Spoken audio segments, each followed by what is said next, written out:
Sampling is a cornerstone of hip-hop and many other music genres. But before you can legally use a sample in your track, you need to clear it. This process can be confusing, especially for independent artists. But don't worry, we've got you covered.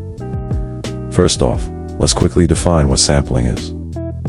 Sampling involves taking a portion of a sound recording, whether it's a melody, drum beat, vocal, or any other element, and reusing it in a new piece of music. It's a powerful creative tool that's been used to craft some of the most iconic tracks in music history. But here's the catch. You can't just take someone else's work and use it without permission. That's where sample clearance comes in. If you don't clear a sample, you could face legal action, which can result in fines, having your music taken down, or even being sued. Clearing a sample ensures that you have the legal right to use it in your song.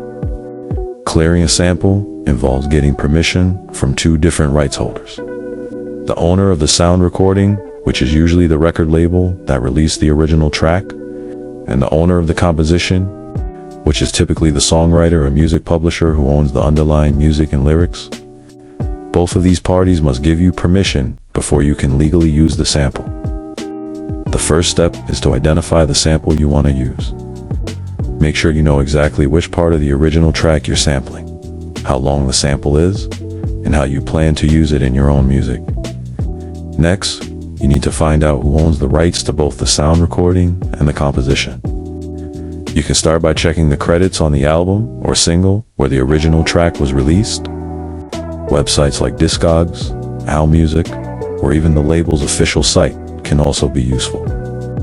For the composition, performing rights organizations, PROs like ASCAP, BMI, or SESAC can help you track down the publisher.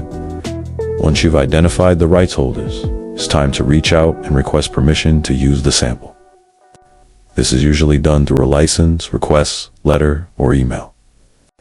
In your request, be sure to include details like the length and specifics of the sample you're using, how you plan to use it in your track, where and how you plan to distribute your music, and whether you expect to make money from the track.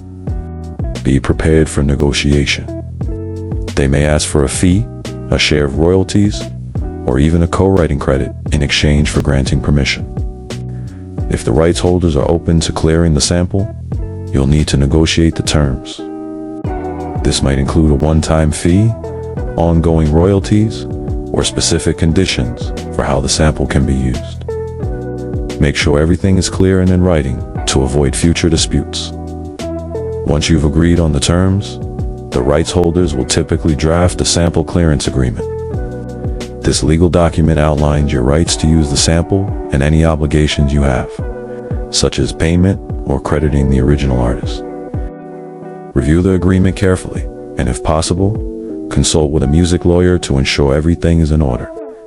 After the agreement is signed, keep all documents and communications in a safe place.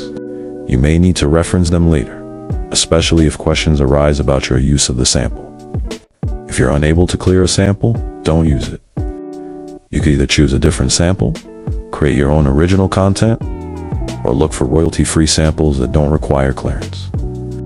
Many websites offer high-quality samples that are either free or come with a license for commercial use. Clearing a sample might seem like a hassle, but it's a necessary step to protect yourself and your music. By understanding the process and taking the time to do it right, you can avoid legal trouble and ensure that your track is ready for release. Remember, a little extra effort up front can save you a lot of headaches down the road. Want to learn more about navigating the music industry? Subscribe to GrizzGangForever for more tips and insights. GrizzGangForever, not sometimes. Flex up,